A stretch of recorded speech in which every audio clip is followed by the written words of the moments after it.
Girls of Reddit, what is the hardest thing to explain to a males? That period cramps can cause some women excruciating pain, especially when they have medical conditions like ovarian cysts, endometriosis, etc. I literally have to call in sick at work because I cannot stand up from the pain. Thank God my supervisors are women. And my mom has to go to the hospital when she gets her period cause she loses so much blood every time.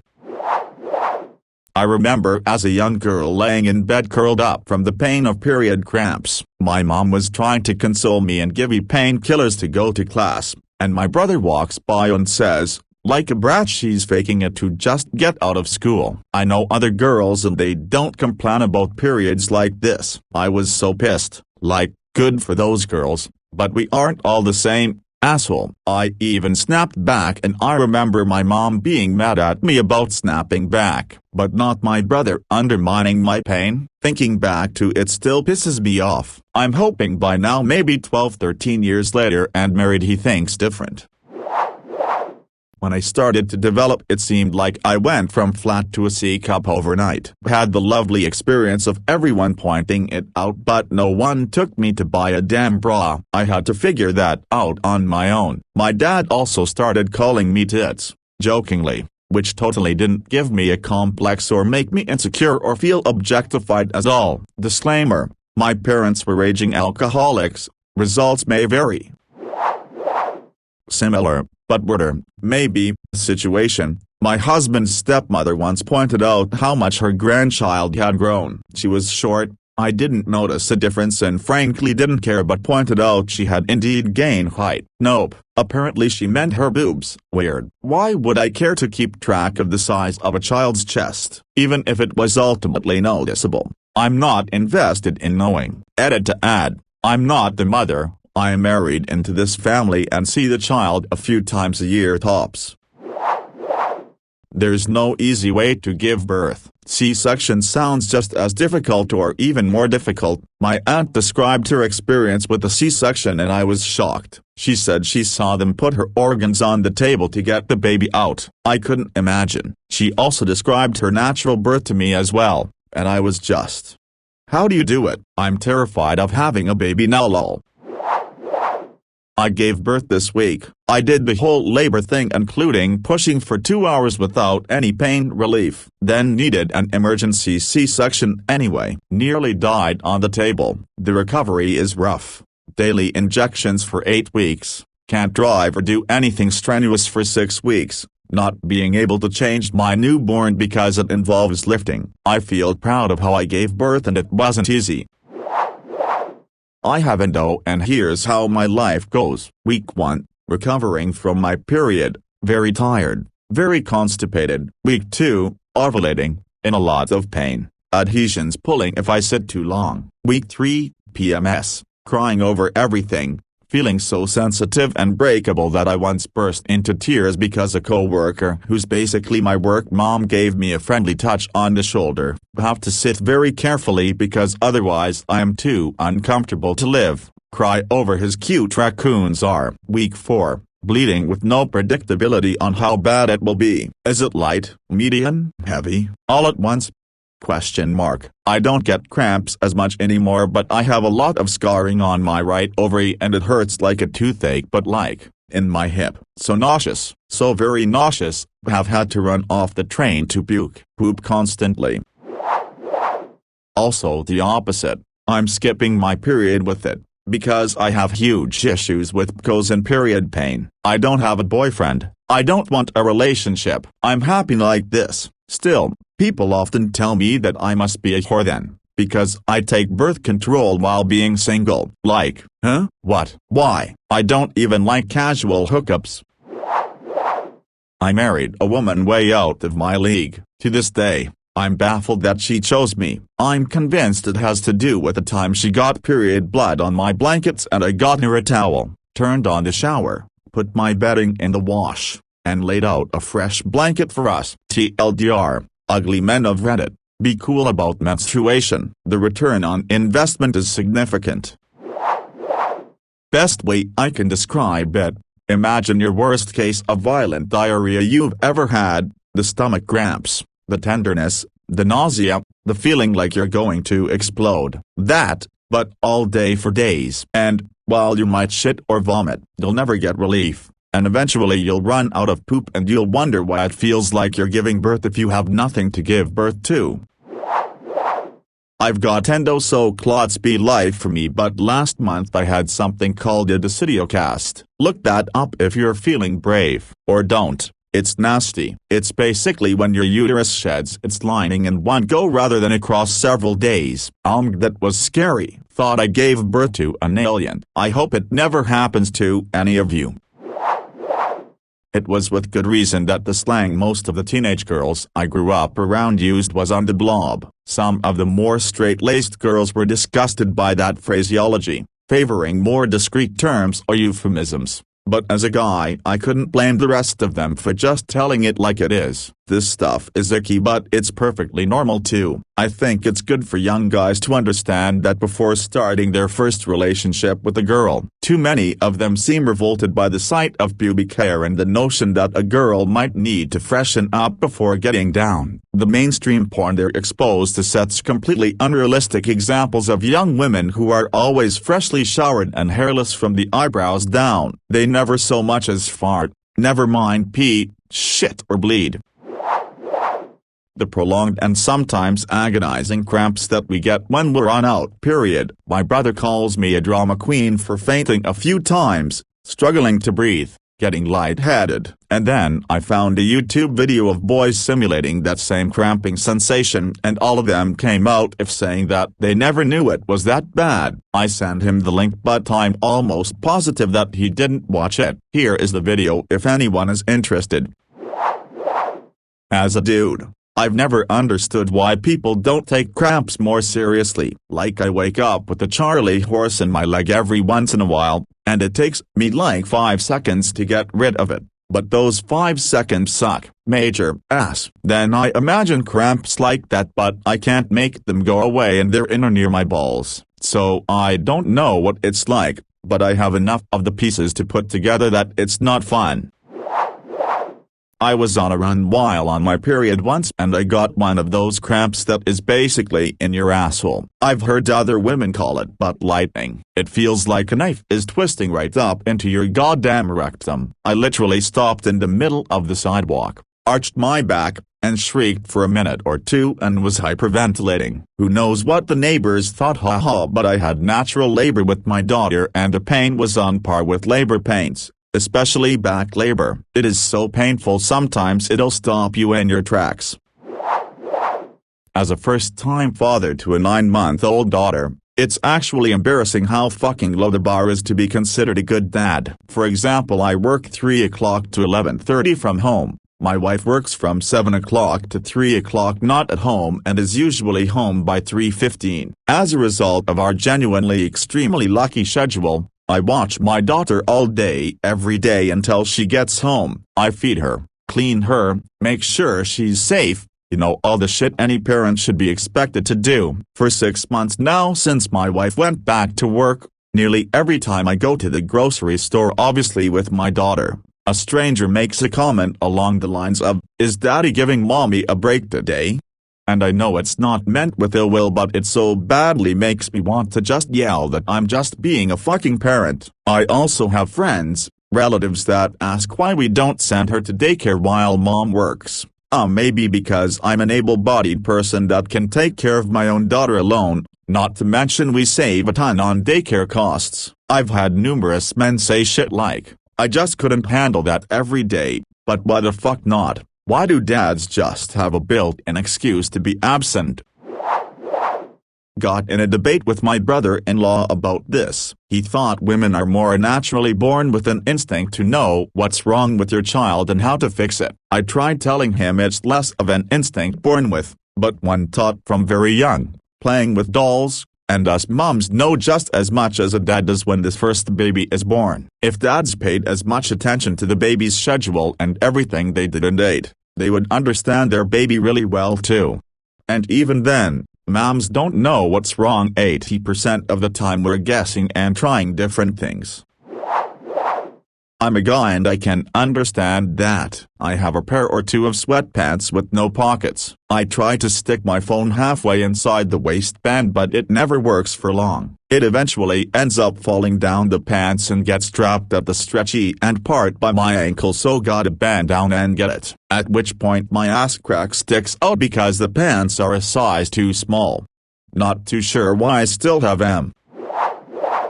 My wife has a big booty. It's fantastic, and people comment on it all the time. Girl, your butt is so big. Oh damn, you've got a big booty. It makes her very self-conscious. I can imagine how bad it is. If someone makes a comment about something I'm self-conscious about, I am very upset. If it was the first thing someone said to me, I'd be even more upset. I agree, but it isn't just men that don't understand. When I lost my first pregnancy, my mom came over, hugged me and said she didn't understand what I was going through. Then she left. It felt like, because no one could see physical marks on me like in a car accident, I must be fine, and everyone just wanted to move on. No one would talk with me about it. I was angry at the world for moving on and acting like nothing happened. When I was left emotionally and mentally scarred. A miscarriage is incredibly painful, not just physically but emotionally and mentally. Every year one have to go in for my yearly gynecologist appointment, and every year one have to answer the same questions. How many pregnancies? Of those, how many went to term? Etc. It hurts my heart to answer these same questions every year. It hurts to see that due date roll by. You think how old they would be. What would your family be like if your child was there? The stigma women have to carry for losing their baby, the fear it will happen again. You're not good enough to be a mom, you can't carry a baby to term, so you must be good enough for your spouse. It goes on and on. I remember when I finally came around to trying to have another baby. Went in for my doctor appointment with my spouse. I asked the doctor about what tests we would have to take to make sure we were healthy to try again. She looked at my spouse and asked if he was the father of the baby that we lost, and he said yes. She said he doesn't need any tests. He got you pregnant before, so it isn't his sperm. A woman doctor said that to another woman. No wonder why women carry this pain. The emotional pain never goes away. I am sorry for you and everyone who has lost a baby. To those who grieve the loss of a baby, your feelings are valid. You are not to blame and you are strong. Walking around for a week knowing that my pregnancy was not continuing is a devastation I still can't describe. And as a woman who has been lucky and never had debilitating cramps, the worst pain I've ever experienced was when I actually passed it, sobbing in the fetal position on the floor next to the toilet, and that was after pacing the house for 15 minutes when it started. Your vagina doesn't change with each sexual partner, it doesn't get bigger. And the roast beef that men always use to describe women who have had too much sex is just how some women's labias look naturally. Our labia does not change based on our sexual experience. It is outside of the vaginal opening. There is no way for a penis to change it or stretch it, it's just there. Some women have smaller, some bigger, some pink, some brown, some uneven.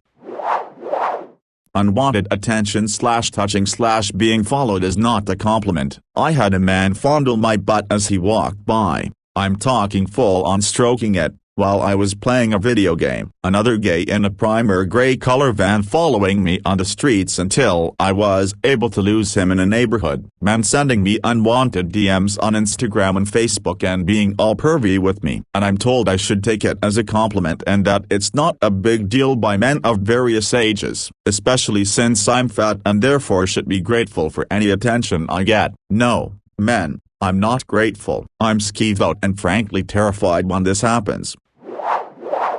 I've always thought that the idea of unwanted groping or hitting on or those unsolicited dick pics, WTF, is disgusting, but I never really got it until it happened to me. When I moved to a new city a few years ago, I didn't know anyone, so I went by myself to this wine bar downtown. I got to talking with this group of married couples. They wanted to show me around, so we went across the street to a local pizza place. There was a wait, so we put in a table for 7 and just stood around outside. The women were all standing together as a group and I was right next to them. and one of them reached out and grabbed me like a very deliberate, firm grip on my ass, but so fast that I couldn't see who it was. In the moment I just froze up for a second like what the hell just happened, but I didn't react. A moment later I turned back and they were all just looking away.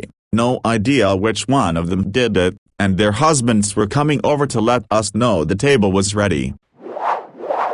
It felt so gross. It didn't make me feel attractive, I just felt so powerless. And if I tried to make a big deal out of it I'd be called a liar or be treated like the bad guy for starting drama. But I couldn't just leave for no reason, so I had to just sit there with this group of people, acting like things are normal and knowing that one of the people in this group had just violated my person, in a very minor way. But still, it was a horrible feeling. I used to get bothered when girls didn't react to guys harassing them, especially when I felt like I was the one who was expected to do something about it. I felt like it made my job a lot more difficult and made me look like a jealous asshole if she wasn't showing the slightest hint that his advances or touching were unwanted. And now I realize that I was very, very wrong for thinking this way. When I was in a similar situation I just froze up, and the last thing I wanted was to draw attention to what had just happened to me.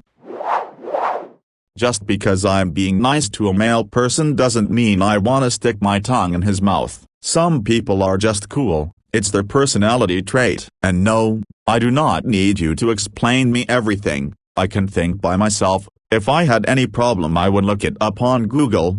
Thank you. Edit. Oh my, since this got way more replies than I thought, I'll be answering some about the green light and differing between friendliness and genuine interesting. The sign I use is asking too many questions and staring too much. It is in fact hard to tell between the two cases. I recommend using a clear communication if you, girl, is interested in someone. Something like I'm interested in having something more than a friendship. Ask them on a date. Buy something out of nowhere, etc. A date idea that always give a romantic vibe is cinema or coffee shop date. The key is making the person see the difference of treatment. But that doesn't mean you should bitch around with everyone else and be cute only with that one person. Be nice to everyone. I know it's really confusing. In action is way more clear. User who said, let me explain why you want to kiss me. DM me. Yep, I had an exceedingly boring and normal pregnancy up until I was in labor for 32 hours, pushing for 5, broke my tailbone, son nearly went into fetal distress, got an infection, and his oxygen levels dropped, and my uterine lining had thinned out so much I was literally 14 minutes from a C-section and a consequential 25% chance of needing an emergency hysterectomy. Tell that to a man, no shade. It's just that you all can't experience it. They'll offer up a damn that sucks. Never doing childbirth again. It's indeed terrifying. Yeah, I had to explain to my boyfriend that I would not be able to overpower our smallest, skinniest, male friend if for some reason he attacked me. He's only couple inches taller than me, and I probably have some weight on him. However, naturally the bit of extra weight I carry is fatty tissue, where he is naturally more muscular even if he looks like a stick insect. It was definitely a moment of realization for him, that the average man could potentially murder a woman with their bare hands, yet an average woman would need a weapon of some sort to be in an equal footing in a fight. He did understand to some level why women need to think harder about the route they take and their surroundings. Obviously there are some very strong women and not so strong men, but we're talking averages here. He still doesn't realize that at 6'4" he can be intimidating, because he's skinny himself and thinks this makes him look non-threatening. And yeah, in broad daylight he is non-threatening, but I wouldn't want to see his body double following close behind me on a dark night. Probably the little safety measures we have to take when out and about, like coupling up to go to the bathroom, and why we have to do them. Oh, and why catcalling sucks and is not fun in the least. Some men have told me they wish they could experience catcalling. I have to assume they don't factor in the fact that an unknown male, who could drag you off into the bushes if he wanted to, is sizing you up like a piece of meat and or humanity-free sex toy.